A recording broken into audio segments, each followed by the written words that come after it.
This is a Sports Radio Live podcast covering your world of sports. Bryan Houston's Sports Radio Live. It's weekdays at 3 on 99.3 Talk FM, the talk of East Texas. So I think we should go ahead and bring on our next guest, don't you think? On the APEC VIP hotline, cutting-edge training for the serious athlete, apecgo.com. Joining us on Bryan Houston Sports Radio Live is Jaime Aron. Jaime is the author of Breakthrough Boys. It's a new book called Breakthrough Boys, when the Dallas Cowboys went from next year's champions to America's team. Jaime, thank you very much for coming on with us today. Hey, Bryan, it's my pleasure. Appreciate you being with us. You know, it's really funny that you write this book because I was a kid in junior high living in South Louisiana watching really awful New Orleans Saints football every year in 1971, and then all of a sudden about middle of the year, the Cowboys started popping up on the 3 o'clock game.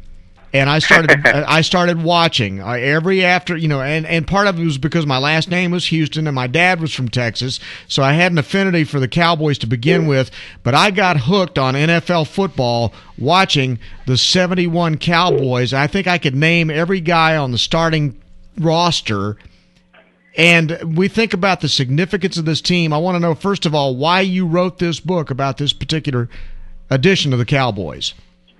Well, first off, let me tell you that it's easiest to remember these guys because 9 of these players ended up in the Pro Football Hall of Fame. 11 of the 22 starters in the Super Bowl wound up in either the Hall of Fame or the team's Ring of Honor. Plus, you have Tom and Tex.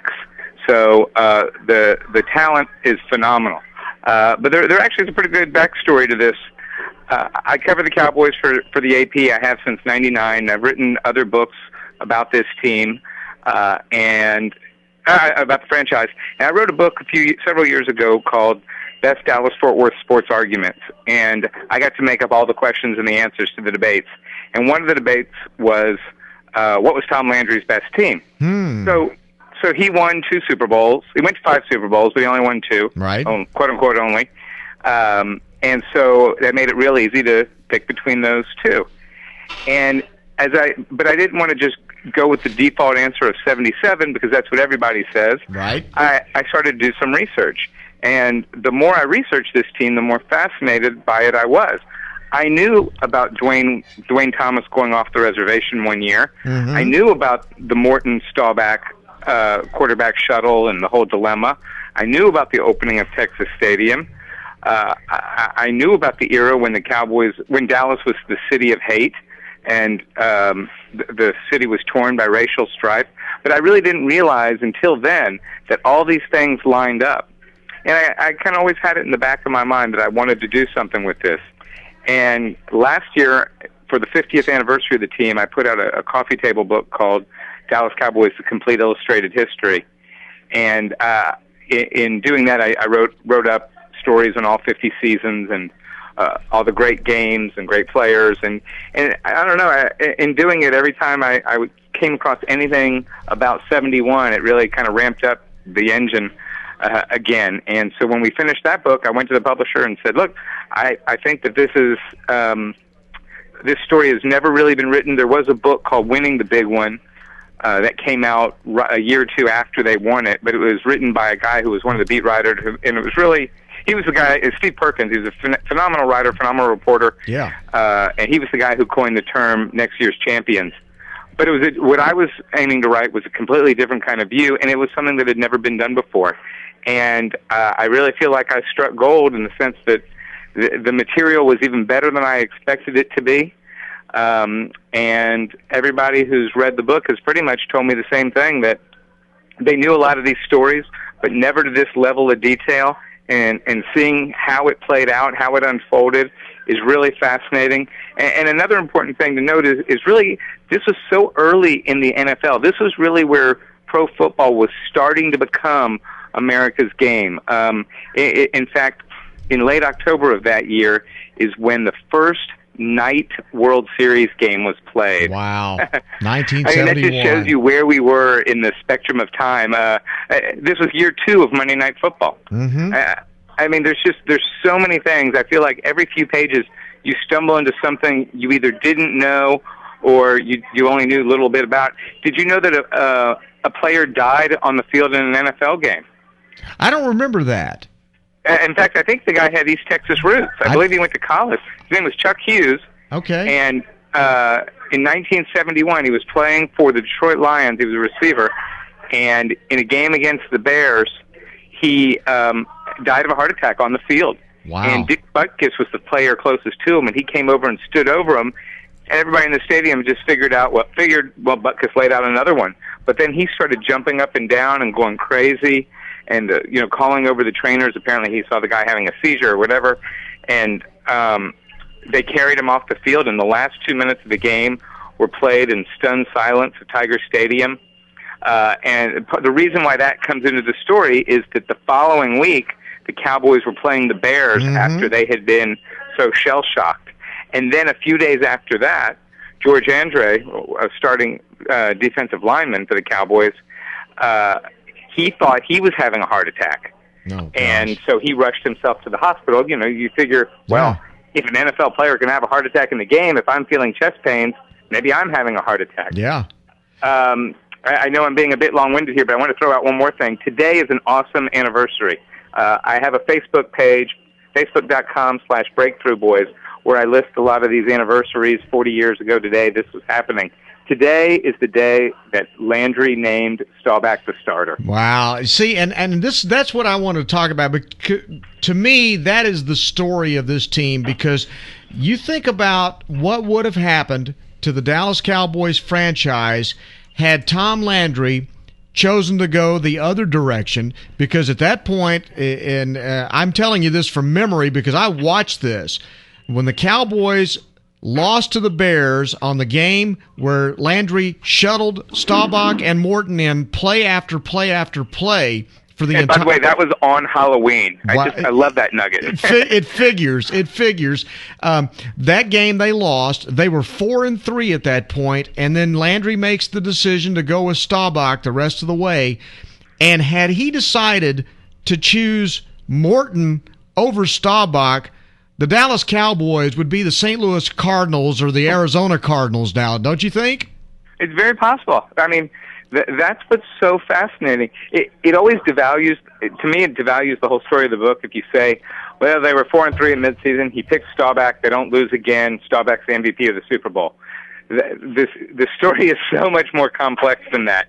Tom did almost everything he could for Morton to win the job. He believed so strongly in the need to have an experienced quarterback. And he repeatedly told Roger, no third-year quarterback in the history of the NFL has ever won a championship. And that meant so much to him. And, and he hated having Roger running around. Absolutely. He hated it. I mean, Roger was 29. Roger and Craig had the exact same birthday, except a year apart. Roger was a year older. But because of Roger's military service and an extra year between high school and college, he was farther behind in NFL experience from Craig. And so he arrived at this point in his career, in his life. He's 29 years old. He's got 3 kids, and he's a backup quarterback.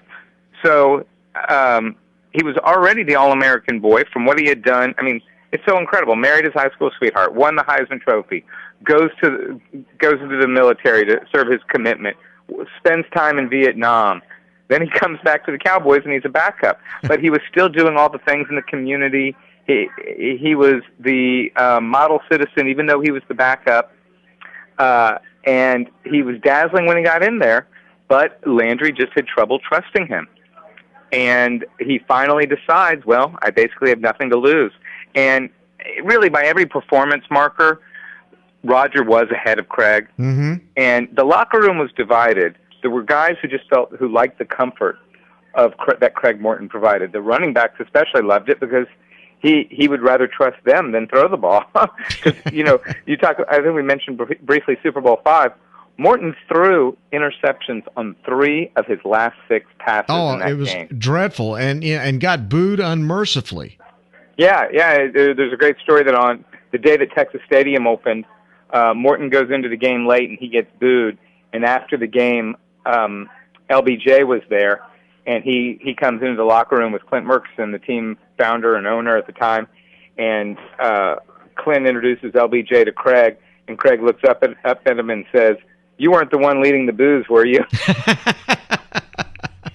Well, it's just the whole story of that team, the transformation that team made from the losing to the Bears and being 4-3 to then Staubach comes in and they go from being this team in total disarray and the split locker room and the confusion and Landry's so indecisive about who to play at quarterback to and Dwayne Thomas still not talking to anybody. Yes, and then all of a sudden, boom, 10 straight wins, and they dominate everybody the rest of the way. It was just incredible to watch that team completely transform in the matter of a week into what I tend to agree with you. I think they were a stronger football team than the 77 Cowboys. I mean, they just completely tore through the rest of that schedule. Well, the one thing is, the first game after this, they barely won. And Landry made another move that week that was probably much more risky and potentially controversial than changing quarterbacks. He also changed kickers. He was tired of veteran Mike Clark hitting 50% of his field goals, so he brought in Tony Fritsch, who, again, we now think of it fondly. But at the time, this was an unproven. Sure. He didn't know American football. He barely knew English, and literally, and. He had kicked some in the preseason, but that was it. That was his minimal exposure to NFL football. He had talked to Tex Schramm about asking him for a plane ticket home.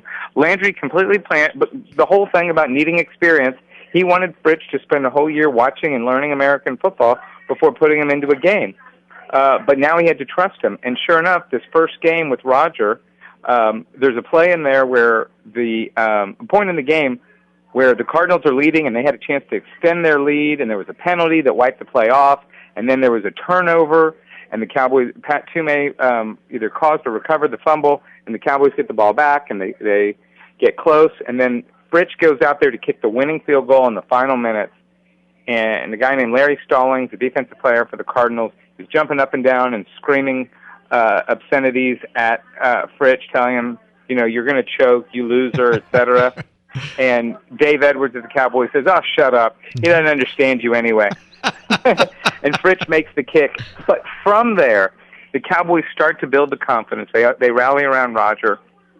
And, the defense loved Roger all along because they knew how hard it was to face a quarterback like him. Yes. So while the offensive players loved the consistency that Roger brought, that Craig brought, the defense loved Roger being on their side. The old joke. We'd rather have them on our side than theirs. Yes.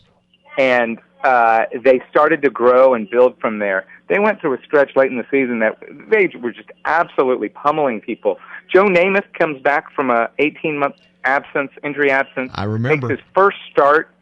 It was 28-0 with 3 minutes left in the first quarter. Yep. I think Namath had thrown like 5 passes, and Weeb Eubanks says, "This isn't worth you being out there. Call it a day already." Yeah, they just annihilated teams down the stretch. But one other little detail I mentioned, when they were at 4-3, they were 2 games behind the Redskins in the division. And, the playoff structure then was completely different. This team almost could have missed the playoffs. Wow.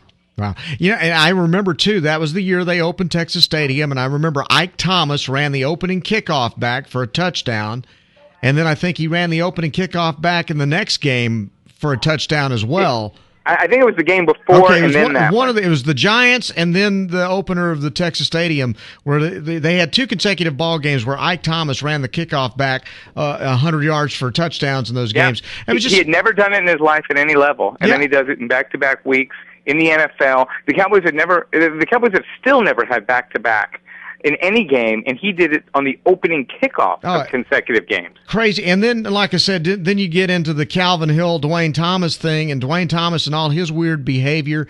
And then people forget about what a dominating defense they had because Bob Lilly was still there, and you had Leroy Jordan and Chuck Howley, and you had Cornell Green and Mel Renfro. The team was just loaded. It had one of the greatest defenses ever. But it still came down to that choice of Staubach versus Morton and how that like I said, that would have changed the course of history if Landry had gone the other way and chosen Craig Morton to be the guy. And who knows where the Cowboys would be right now had he made that decision instead of going with Roger the Dodger. Yeah, one of the misnomers I think that people have is that, or misconceptions is that because Tom was a man of great faith and Roger was a man of great faith and Tom had been in the military, Roger was in the military, that they just were two peas in a pod. It wasn't like that at all. No. And there was a very professional relationship at this point, almost a distant relationship. It grew over time. But at this point, the conversation between the two of them, when Landry made the decision, he calls Roger at home and says, at 6 at night, after a day of practice, and says, Roger, I've decided to make you the starting quarterback. And he says, okay, Coach, I won't let you down. And that's basically the extent of the conversation. Wow. Crazy. Well, Jamie, tell us how people can get a hold of the book, because it's just in time for the holidays. It'd make a great Christmas gift. Absolutely. Barnes & Noble, Amazon.com. You can find a link to it through the book's website, BreakthroughBoys.com. We're doing a contest, giving away a signed copy every week through the Facebook page. All you have to do is click like or follow or whatever the button is, and you'll get the little tidbits that we put up there. There's a sample chapter, in fact, about the quarterback shuttle that's available through the website. But yeah, like I said, just in time for the holidays. It makes a great gift for any Cowboys fan or any NFL fan in general. It's great stuff, and like I said, it's the team that captured my heart, so it means a lot to me. Jamie, thanks very much for coming on today and talking with us about the book, and best of luck with it, and we'll look forward to the next project you come out with, okay? Thanks, Brian. Anytime. Happy to talk to you. Great to talk to you. Jamie Aron, the author of Breakthrough Boys, when the Dallas Cowboys went from next year's champions to America's team. This is a Sports Radio Live podcast covering your world of sports. Bryan Houston's Sports Radio Live. It's weekdays at 3 on 99.3 Talk FM, the talk of East Texas.